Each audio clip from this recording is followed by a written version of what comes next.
Today's podcast is brought to you by Audible. Get a free audiobook download and 30-day free trial at audibletrial.com/spookshow. Then go over to morbidlybeautiful.com as we are now part of the Morbidly Beautiful Podcasting Network. It's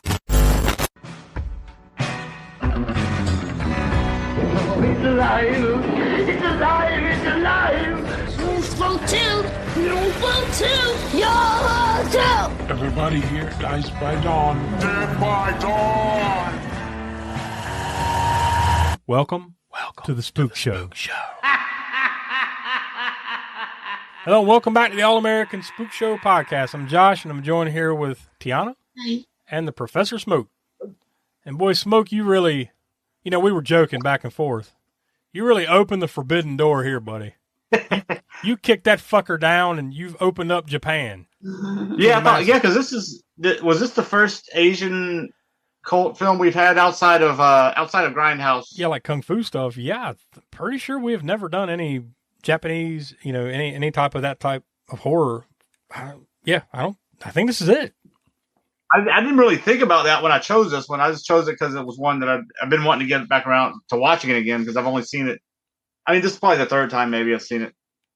Actually, maybe the fourth time in a short span because we talked about that too, and we'll get to that when this movie came out over here and everything. But yeah, I didn't realize that we had not done any. Yeah, it didn't just about it, So yeah, this is a doozy to. Boy, you don't really wet your toes with House. You're jumping into the deep end of the pool. Yeah, exactly. Yeah, for sure. It's almost a little bit, not quite as bad, but like back about a month ago on episode 209, we did City of the Living Dead, and that was the first Fulci movie we've done here on the podcast proper. So like, we're getting a couple of firsts here, and it's ironic too that like we're finally getting into this stuff, and like Will isn't on here as often, so it's like now we can open up the gateway to the weird. Will's not hanging around. I wish he was here for this, though. I would love to know what his reaction is to this movie. Holy shit. And I'm going to say right on Front Street here before we get into any of the usual stuff. We are a spoiler-filled podcast because I have a feeling we're going to spoil some shit before we, what can be spoiled. I don't fucking know. We're going to spoil some stuff right, a little earlier than usual here probably, just, cracking a joke or something. So, that's the premise of our show is we're gonna spoil it for you. So if you haven't seen House from 1977, I'll speak for the rest of them and say you should definitely witness this at least once. Go check this out, and then so pause it, go watch it, and come back if you haven't seen it because we're gonna spoil it for you if you haven't. So I don't want to do that. You need to see this, and even our spoilers aren't going to spoil it in the sense of like it still needs to be seen to be believed and understood on some level, right? So there's that. Yeah, because. There is a plot, but the plot is really inconsequential to what's going on in the movie, which the spoiling will come to us talking about the craziness of the movie. Yeah. So it should be experienced firsthand. Absolutely. Without anybody saying anything about it. That's the best way to experience it. So yeah, that's the I don't know how to announce any spoilers other than that. Yeah, exactly. We'll get to that. We got a lot to get into here with this one, and not so much like the background shit is just talking about this movie. We got a lot to get into, so we want to put out there, of course, as we always do, to go visit aaspookshow.com. We call that the center of the Spookshow universe. From there, you can listen to our past podcast archives. You can also go to our YouTube from there, where we have monthly series called Hammer Horror in Order, Grindhouse Gutter, Video Vortex, lots of cool stuff on those. They're shorter form videos that we don't take the deep dive and we don't give spoilers necessarily over on those. So if you want to hear a more lighthearted, having a good time, just watching some of these, then the deeper dive we take here on the podcast, you want to go check those series out on our YouTube channel. And we also encourage you to become a patron, help out the Spook Show by going to patreon.com/AASpookShow. With that, you'll get a number of things, but in particular, you'll get a video minisode every month that includes the Library of the Professor, where Smoke takes something from his vast library, and we have a good time with that. And it also includes Crapster Piece Theater, where every month we throw 4 or 5 steaming piles of crap at you. You vote on the various socials, and whatever you vote for this month, we're going to watch next month.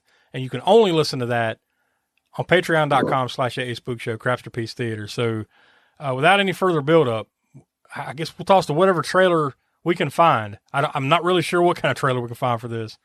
but you'll be listening to it here shortly. So here it is.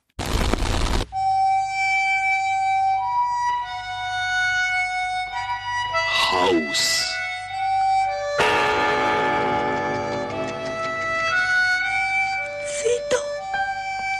私はあなたを救えなかった。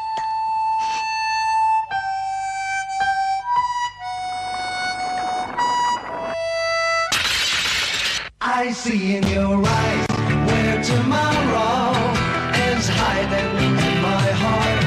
There's a bell ringing loud at the touch of your lips. Down the rainbow, I'm sliding. Little arrows keep falling as thick as a cloud.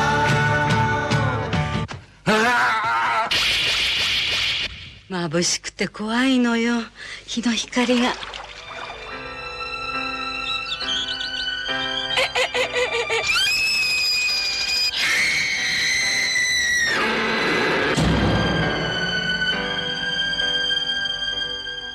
かからないわ、故障よ。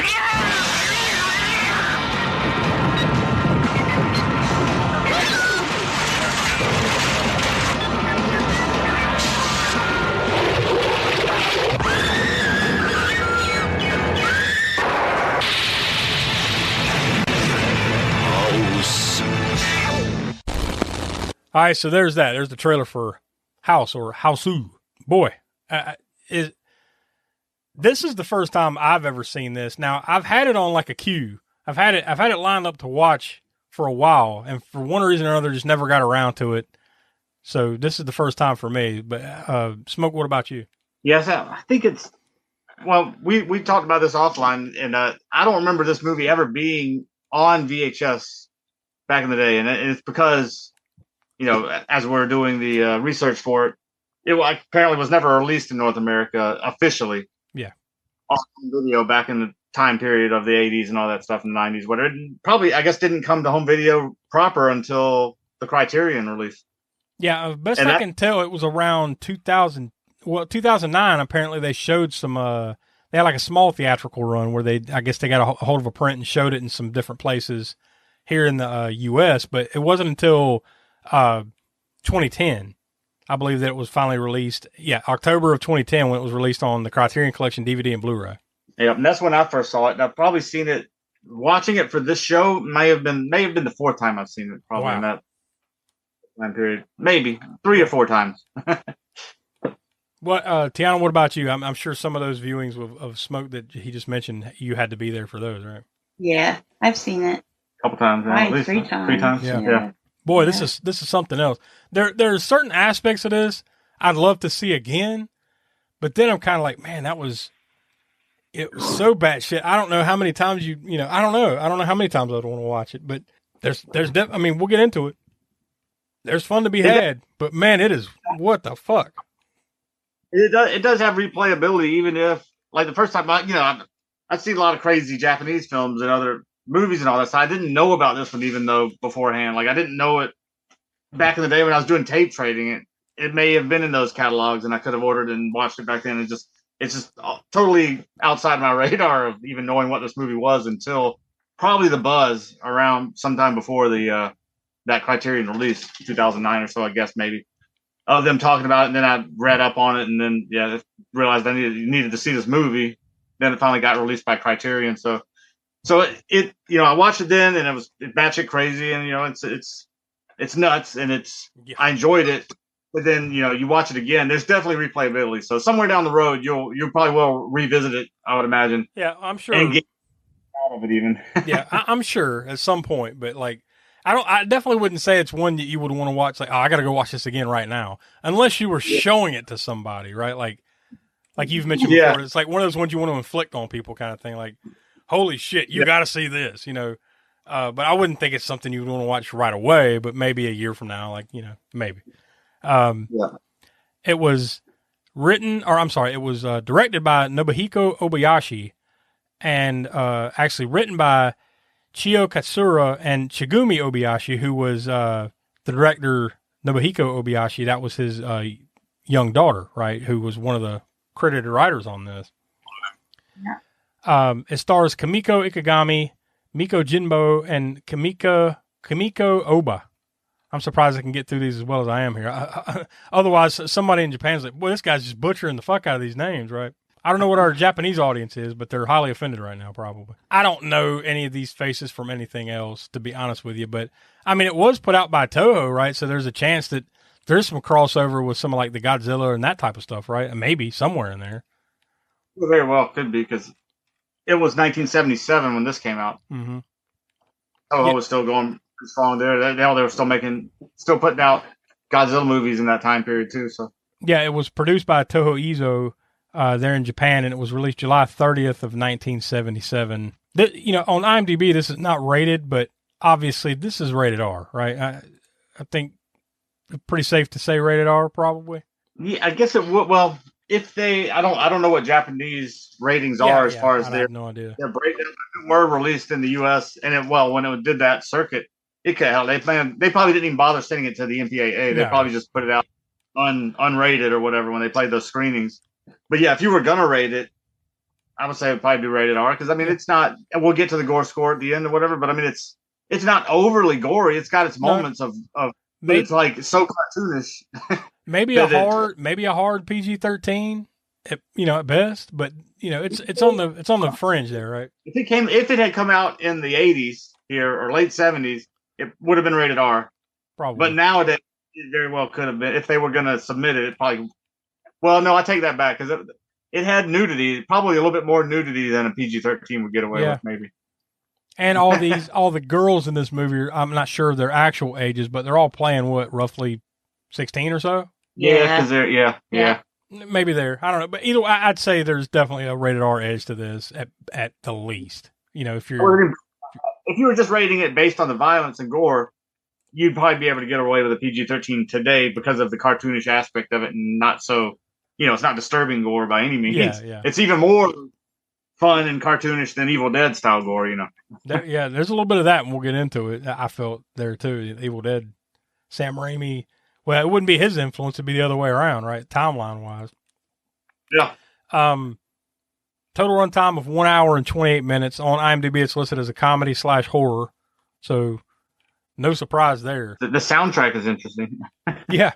I did see the soundtrack for this was done by a rock band called Go Die Go. I think that's how you pronounce it. Who I guess was a thing in the 70s over in Japan. But it's a pretty good soundtrack. I mean, I'm not going to throw off on it, except, boy, it gets really, especially, say, from the beginning to, not from the word go, although it's there. So the middle to the end, it's a little bit repetitive because you hear that main tune. And I guess that's, it just contributes to the madness of what's going on in this movie. But, boy, you're just like, all right, that's enough of that. Stop it. At least I would. I love it. But, yeah, there's that tune. But there's also from the same guys on the soundtrack, I guess, that it has that 70s groove, funk kind of stuff, jazz, funk groove going in a lot of the scenes that are like, it's awesome. I love it. It's just like, and each song is different, other than that theme song that you're talking about. Yeah, you do get that repeated over and over again. It's a good tune. It's just God Almighty, and that there's a point to it when you're watching it. But good Lord, there's a vibe. There's a vibe here overall to this movie. I feel with say a giallo, right, or Italian flicks. It kind of has that feel to it, or was I misreading it? And the dreamlike aspect of it, the music, like when they're walking to the house, and you get natural setting, but with very obvious matte paintings. But they weren't trying to hide that they were matte paintings, because it adds to that dreamlike quality, I guess, or otherworldliness of them entering this zone where the house is. Where we'll get into that plot. Yeah. Cuckoo, cuckoo. Time for refreshment. Refreshment. For your enjoyment, there's hot, fresh popcorn, tempting, delicious hot dogs, and so many kinds of ice cream. And, of course, sparkling, delicious, ice-cold Coca-Cola for everybody at the refreshment counter now. For you, the listeners of the All-American Spook Show podcast, Audible is offering a free audiobook download with a free 30-day trial to give you the opportunity to check out their service. So I hopped on over to audible.com and typed in, this time I didn't think you'd get much with House, or it wouldn't have anything to do with what we're talking about here. So I just typed in Japanese horror into Audible to see what will pop up. And I got over 1,000 results. So plenty of stuff to choose from here. I'll just read the first handful here. We've got Japanese Ghost Stories, Penguin Classics by Lafcadio Hearn. That one's just over 9 hours long. Then we've got Musashi by Eiji Yoshikawa. Charles S. Terry is the translator. That one's just under an hour long, so I'm not sure exactly what that is, a book or like a play type of thing. It's kind of brief. And then we've got, Audition by Ryu Murakami, Ralph McCarthy translator. That one's just under 5 hours long. I would assume that has something to do with the old movie there, Audition. And that's another one. Yeah. And that's another one, Smoke, you've opened up the door to. Yeah. Now that we've seen House, now Audition has to happen, right? Yes, Takashi, the world of Takashi. Well, first of all, either it's pronounced Takashi Miike or Mike Takashi or Takashi Mike or.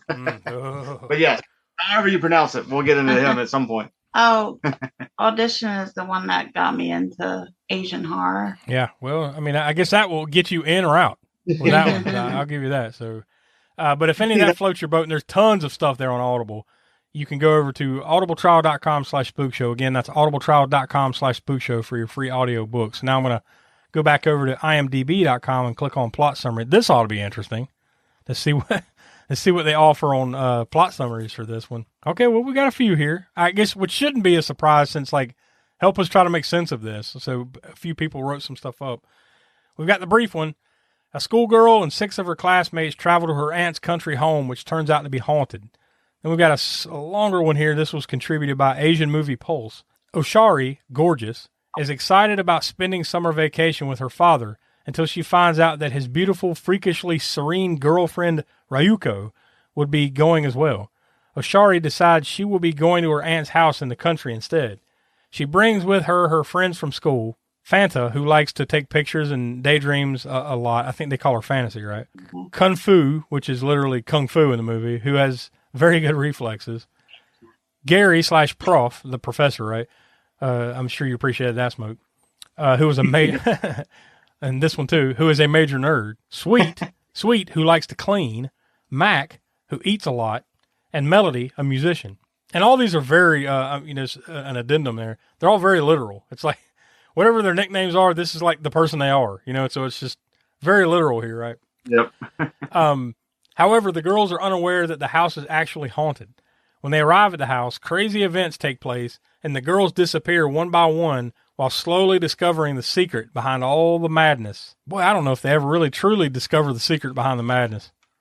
But I guess they do the hard way, I guess, but you never really come to an understanding of it. So that's going to explain it about as well as you can, though. So, Smoke, I'm going to let you take over from here. Explain it. It's about trauma and drama. In what way? In the sense of, like, this girl has gone through a horrible thing where, like, she doesn't have her mother anymore? And then she gets pushed on to this new lady that he wants her to become the mom. It's just a very weird, strange way. I think it's a symbology. The aunt and, which would be the sister of the mom. Right? Yeah. And her going to the old home and all that. Yeah. I think it's just that the wacky antics of the haunted house aspect is layered onto the symbolism of that. So, and the fact that it was written by the preteen daughter of the director. So that kind of, I guess, I don't know what we delved into that or dig that deep to see, did the director go through a divorce from I don't know what the aspect of the script, how personal it was to her, writing it or whatever. But yeah, you can tell that if it's a preteen that wrote the script, you can see it in the wackiness and the zaniness going on, but also in the mother-daughter relationship and what would maybe happen if this didn't personally happen to her, what maybe she would have thought if it did happen, when the mom died or divorced or whatever. And a new woman comes into the picture and then, being not just a new woman coming into it, but a woman who's like wanting to be her mom, basically this is going to be your mom. So, and then there was the whole thing with the aunt too. Yeah, she went through drama too. And here's, she was dead. She's been dead. Yeah. Yeah. So yeah, the house is what really, like it's like her spirit or something is the house, right? Yeah. But all that I think is just a bare bones way. That's the plot. such that it is in order to get all this other stuff in the movie or whatever, It to get all this visual wackiness. So there has to be a pesky story in the way of letting us get to the wackiness, right? Is that? And there's a weird aesthetic to the movie too, where it's like we talked about the matte paintings. I mean, they're very obvious, and I don't think they were hiding that. Like, no. Where's the house? We're trying to get to the house or whatever. And they stop at this weird little village thing in the village where this guy's selling watermelons, right? I guess the watermelon guy. Like, where's the house? Which is very obvious. That he points to, it's up there on the hill, and there's a very, very obvious matte painting or model of a house right there. And then or how about even right before that when they stop at like a bus stop and there's like this blue sky like hillside thing that's behind the bus stop, and then they walk by it, and it's clearly not that. Like it's just like this little wall there for no reason. Yeah. This is a visually striking movie, though. That's about the best way I can say it. Like, holy shit! Like, and the way it was edited and put together, there's some cool transitions, and then there's some. Yeah, I mean, it's just so wild. I don't even know how to describe some of this. You notice that another aesthetic of it was that the fast forward rewind thing of the forward back thing. Yeah. They do that in a lot of scenes, Yeah, even like the subtle things, like where they're changing, like there's a girl sitting there blinking her eyes, like close the left eye, open, close right, open. But the camera angle's like beep, beep, beep, beep, like it would look if you did that, right? If you were just opening and closing one eye at a time. Everybody's done that. Right? Wasn't there some other movie comedy like Camera 1, Camera 2? Camera 1, I think it was Wayne's World or something, right? I think. Yeah. So and every kid has done that, or even a teenager doing like, especially like people that have worked in television, such as you and I. Yeah, exactly. Thinking about that aspect of like, that his young daughter was one of the writers on this, like it really shows in this movie. Now that you know that.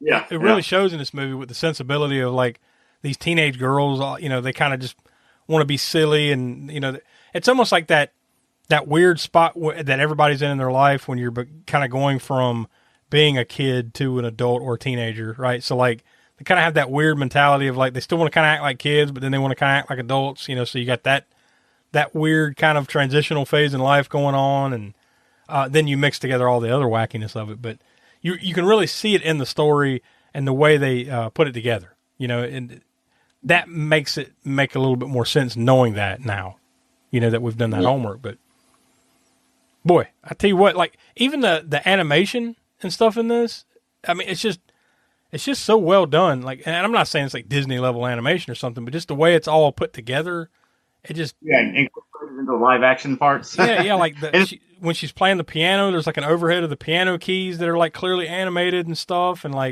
I'm not talking about the cheap assness of like somebody just got their arm or hand cut off and now there's a floating arm. that part doesn't hold up as well from 1977, but it still looks cool, but it just doesn't hold up, right? But yeah, the animation stuff is like, because when you incorporate that into it, some people will think something like, this is way later, but something like Cool World or Who Framed Roger Rabbit, right? Where you got animation. Yeah. It's not that at all. It's very much a psychedelic aspect of the movie. It's very, the way that it's incorporated into the live action is definitely a head fuck kind of thing. Yeah, I was thinking Acid Trip. Yeah, rightly describes some of this because that's what that's the way it comes off. It's like somebody just they're on a bad acid trip here. You just took some messed up stuff and now wackiness is afoot. I don't know how to describe it, but I think overall throughout the movie, the first 20 or 30 minutes, it's kind of plays out pretty slow and nothing really going on, right? You just set up a lot of story. Yeah.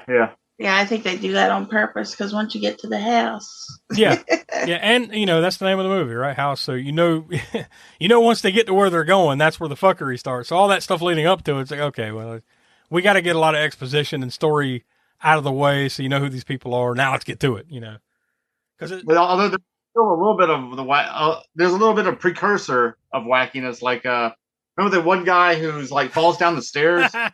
The bucket guy. It was Togo, right? Like Mr. Togo, like the guys that are guy whose boyfriend is she or he? It's professor or prof, whatever. I think that's right. Yeah. I think it's they're set to be married or whatever. He can't come along, and the reason he can't come to the house with them is because he slipped and fell like into a bucket. His ass is in a bucket, and he slides down some steps and can't get out of the bucket. And it's in stop motion too. Yeah. Oh, it's very like Benny Hill, you know, like slapsticky, out of nowhere kind of comedy.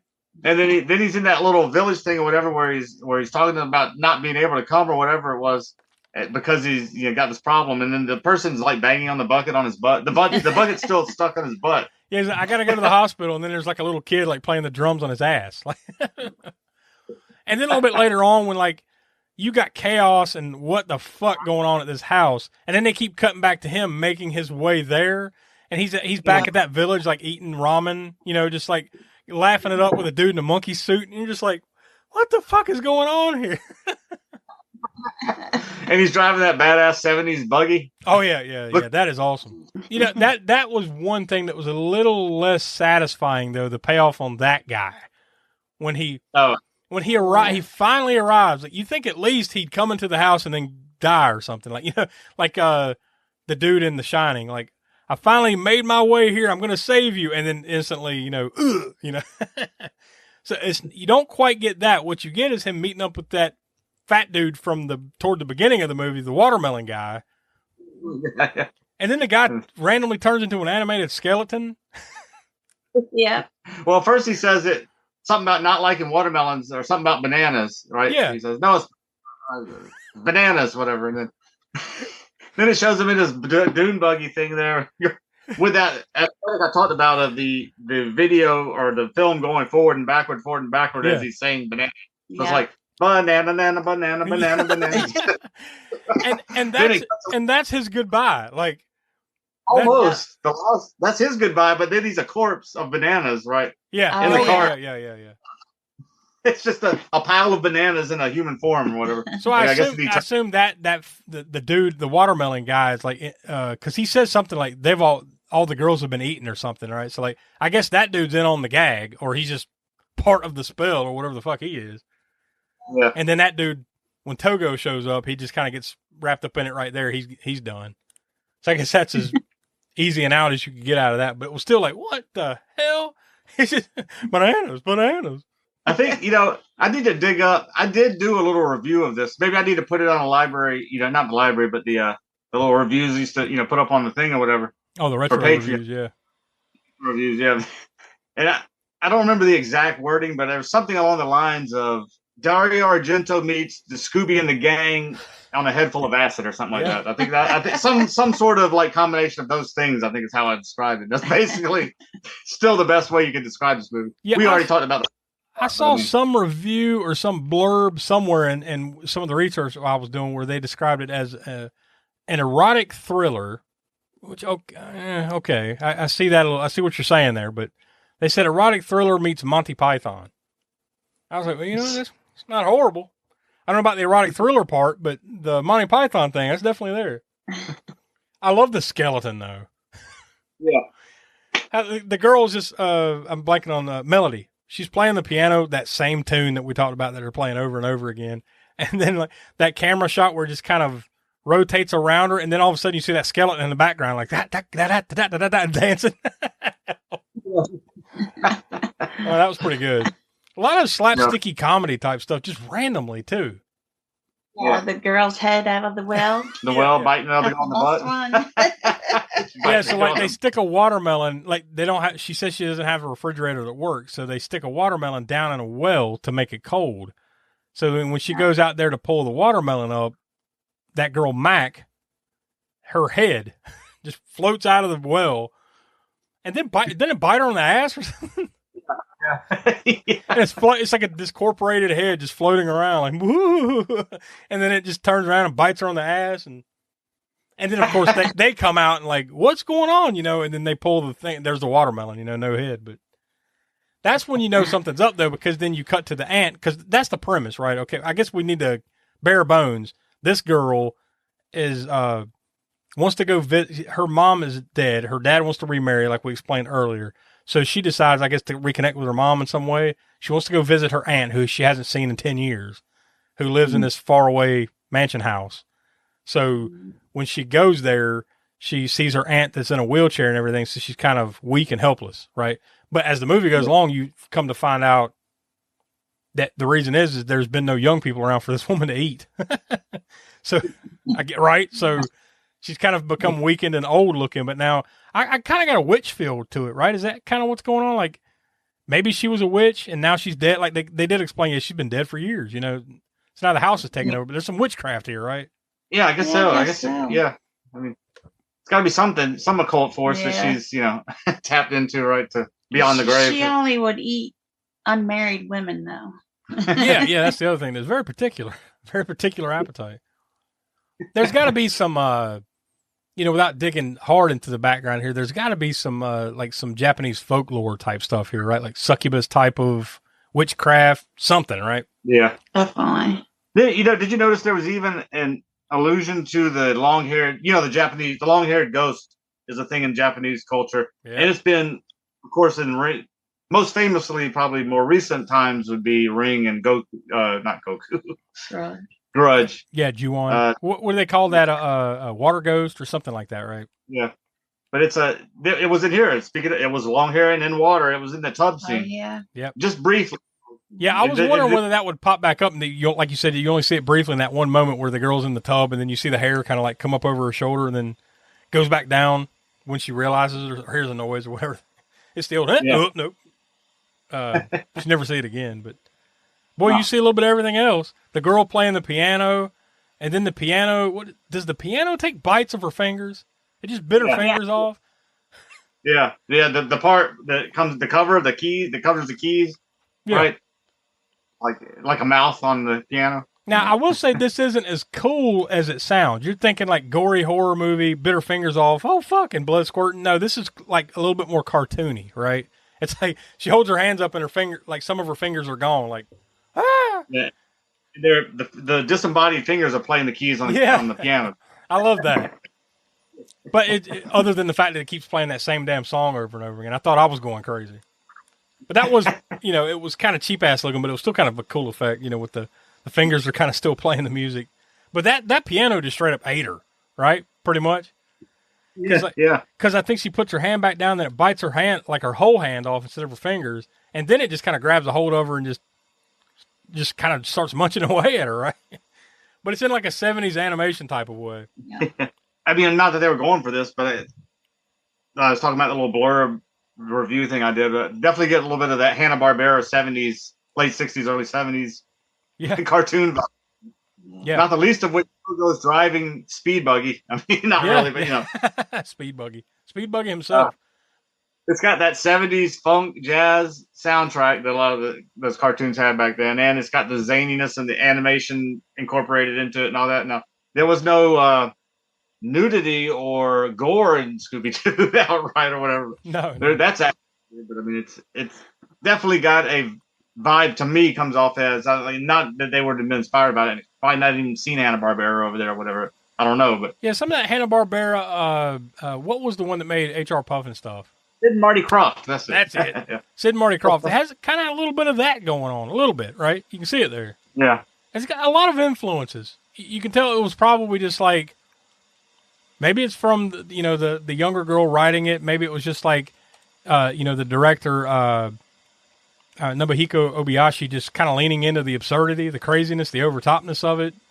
So it does have a feeling of a lot of like kid type stuff from that era. Now throw in Japanese folklore of water ghosts or whatever, and witchcraft, and I know that sounds as crazy as that sounds. That's as crazy as this movie is, right?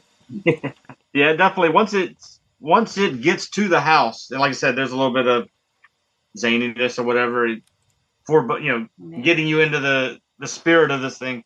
But once they hit that, and then it doesn't really let up. It just amps up the craziness until.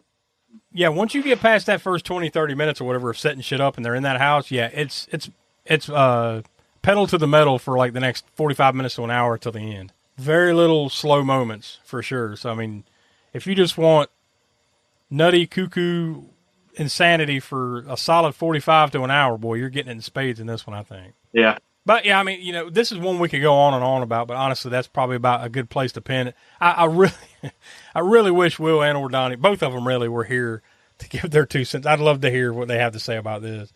This is because, like, you know, I think all three of us have watched things over the years that are similar in tone to this type of stuff. I don't know how much Will and Donnie have watched this type of stuff, right? Yeah, I don't know. I don't know how. I'm pretty sure Will wouldn't take the. Yeah, I recommended this movie just as I recommended Behind the Mask, The Rise of Leslie Vernon. But I don't think Will would take to this movie the way he did to Leslie Vernon. Yeah, he loved that. Maybe this, I don't know. You know, I don't want to speak for him. Who knows? But this might be just so out there that you might enjoy it. You know, you can't deny that there's some fun to be had, and it's going to be funny at least, right? Even if you don't get into like any of the quote unquote serious parts of this movie, you're going to laugh at some of this outlandishness, right? Yeah. Like, you can't help it. Like, whenever you got a guy falls down the stairs, lands in a bucket, and then goes into stop motion around the car, I think they'll almost hit him or something or whatever. Yeah, the cartoonish watermelon guy. And Togo turning into the pile of bananas after he having ramen noodles with a fucking dude in a monkey suit for some reason. Like, there's just like, how about when the one chick, Gorgeous, walks out of the house, she's just like, I'm going to go get help. Don't leave until I come back. And then she just walks out, and she goes out into a pond or a field or something and starts juggling light balls. I'm just like, what the fuck is going on? It felt like every 10 minutes I was like, Smoke, you crazy motherfucker. You're welcome. Yeah, exactly. But in a good way, not in an offensive way, but in a good way. You crazy motherfucker. Well, I guess that's where we'll leave it. You know, as far as getting into it, you know, because I think this is one you could talk about for a while. But we'll leave it there, and I'd love to hear what Will and Donnie have to say about it at some point. But Smoke, you're the one that brought it to the table, so we'll let you go first. What are your thoughts and what's your star rating on this? Oh yeah, it's super entertaining for sure. Yeah, I go back and forth on what to give it for a star rating. Like you said, if there's anything to like what you criticize about it, yeah, it has slow going moments as it's getting into the character development in the beginning of the movie, even though there's a little bit of zaniness there or whatever. It takes a little while before it gets to the point of the plot taking over for the house or whatever. Once they get to the house, which is about 20-something minutes in, then it really settles into its own. You know, probably have to go with I'll go with 3 3/4, I believe, on this. Tiana, what do you say? 3.5. And that's where we'll leave it. Good night, everybody. 3.5. Yeah, because I just love the silliness to it, and how it's from the 70s. I love Asian horror is probably my favorite genre of horror. So, well, if nothing else comes from this, it's like I said, Smoke, you open the forbidden door. We're going to be doing some more Asian horror. Oh in yeah. the future. More that silliness in it. Once we get through the Sucky Summer, we'll have to dive back into some stuff because boy, we have such sights to show you. Yeah. And there's all kind of we can plug these in that like the Takashi Miike. I mean, technically, he's only had a couple, if not just one, straightforward horror movie. Audition is but then you got Ichi the Killer. You've got Happiness of the Katakuris. Where do they go? Do they really go into horror? They go into cult corner. So I mean, yeah, that's the other thing we'll have to figure out down the road too when we start plugging in some more. The bottom line is we'll find somewhere to fit it in, some of this stuff, because we got to get it in at some point. For me, I'm gonna look. There was a lot to enjoy here. It's batshit. Like it makes sense, but it doesn't make sense. But you can have a lot of fun with it. Like once it gets going, it's just like wow. This is like one wow moment after another. I'm not gonna go quite as high as you, but I'm still gonna give it 3 stars. I think it's solid. I think that stands on where I normally rank these type of things, and just for the silliness of some of it alone, and like I said earlier, it's visually striking. I mean, it's really well done as far as just like, man, if you just want to see some crazy edits, some crazy animation type stuff, and the way they shot this thing and everything, it's really visually awesome. Story is like, okay, well, I don't know what the fuck's going on here, but just go with it, right? But there's enough to have fun there, so I think 3 stars is solid. So that brings us to a grand total of right now 3.4 out of 5 stars. So obviously we highly recommend it. And like we said off the top, if you haven't seen this, go check it out. But we've spoiled it, but we haven't really spoiled it because it can't be described with mere words. It needs to be seen to be understood as best you can and believed. So I guess that's a good place to leave it. All right, so obviously Donnie isn't here to give us the connections from the crypt, but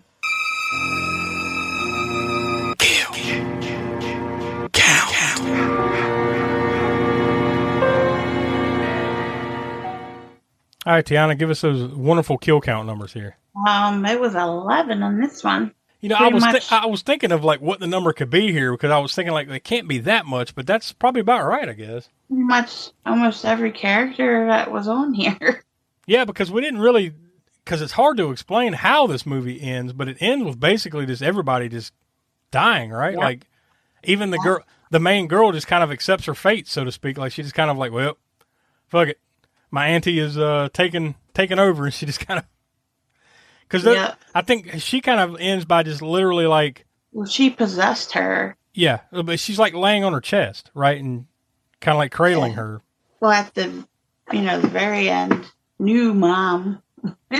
Yeah. When she comes, she shows. Because remember earlier in the film, they're like, she's like, I'll go get her because this will be my first real test as being her new mom. I'll go get her. So she eventually shows up, and then I guess she's kind of taken into the fold too, right? Yeah, and then the auntie's pretending she's gorgeous and burns her up. yeah. Which didn't look all that impressive, but still. Oh yeah. yeah.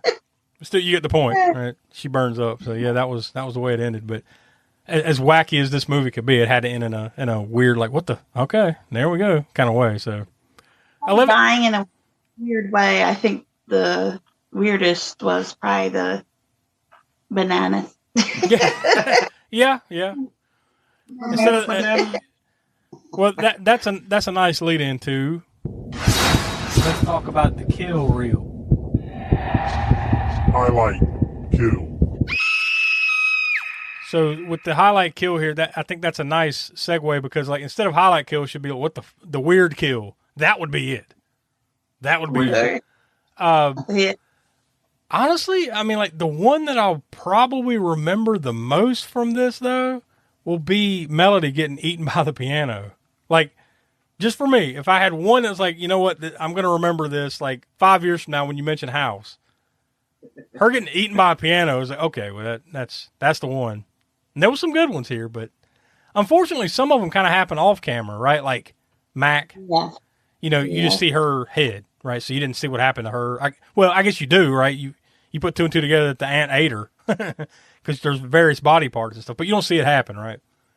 And a couple other that are kind of similar, but that's the one I think that is really like, holy shit, that's the highlight. So by definition, I think I'll go with that. So Smoke, that leads us to you. Gore score.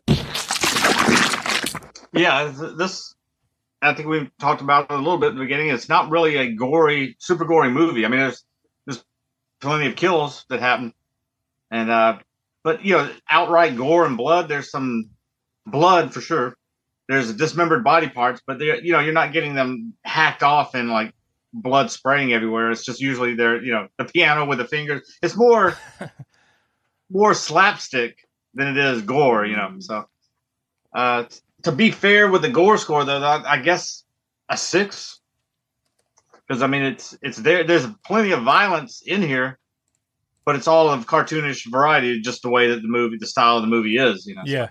That's probably fair, I mean, because you have to be aware that it's there, but it's not like overly abundant.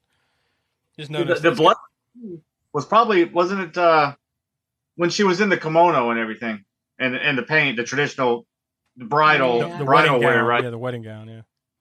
Blood just starts pouring out of her from when they were like psychically affecting her, I guess, right? Yeah. With the cat hitting, it was affecting her to where she was bleeding out or whatever. You just reminded me of another cool, like, little visual scene that was in there where, like, the cracked mirror, and then you see, like, it's just the way that was done and everything, and you see the blood coming from her eyes. It looks like it's coming from the mirror, but it's in her eyes and stuff like that. It's just, really cool visuals, man. Really well done. like it's more about that than it is about the violence and gore in here. It's more about the zaniness and the slapstick and animated way that it's portrayed. Absolutely. So then that, if they had gone, this movie would be totally different, of course, if they went the route of it being more like Evil Dead. I mean, you can see where maybe Sam Raimi, I don't know if he ever saw this movie, but you can see a correlation between Sam Raimi's style and this or whatever, more batshit crazier into the psychedelic realm. Like that's, cartoonish psychedelic realm, whereas Sam Raimi's is just splatstick, you might call it, splatter and slapstick, but all practical effects and things and all practical visuals. Things that if there were zombies possessing people, that this is what it would maybe look like or whatever. Not like not like an absurdist Japanese animated, skeleton comes to life and piano somebody or whatever. If you said Sam Raimi make a scene where the piano eats somebody and then this director make the same scene, you would totally get something different. You would get from Sam Raimi, it would be gore or whatever, and it would be maybe blood spraying and the arms getting bit off and inside the piano, whatever. And something that would be up there in the realm of 8 or 9, for the gore score. So it's just a different style of filmmaking, but just the gore and the violence is there to a certain degree. It's just not overwhelming. And not that I'm recommending that this movie get remade, but if it ever does, Sam Raimi should have a hand in it. Yeah, that'd be interesting, right? Sam Raimi or who else it kind of reminds me of a little bit is like Peter Jackson. I was about to say the early works of Peter Jackson. Like Bad Taste and Dead Alive or Brain Dead, depending on what country you're in. Meet the Feebles, man. I don't know if you've ever seen that one. No, but I know about it.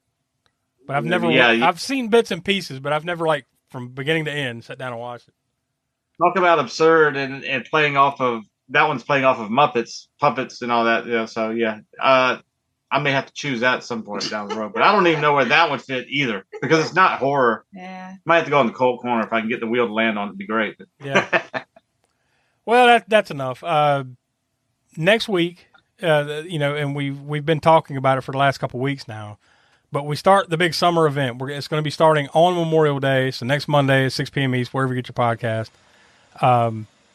The Spookshow, I can't even say the fucking name of the show all of a sudden. The Spookshow, Sucky Summer begins. And the Sucky Summer is all about vampires. Because what else would we be talking about with suck, right? Not the heat, although the heat, especially where we live, sucks. But that's not what we're talking about. We're talking about vampires all summer long, right here on the podcast and also over on our YouTube series, Video Vortex and Grindhouse Gutter. So, Cult Corner, Cannon Fodder, all those other series that we do, they'll all mix in here as well all summer long. And we're going to begin it next week with Cannon Fodder, so we're going with Life Force. That's right, we're talking about space vampires.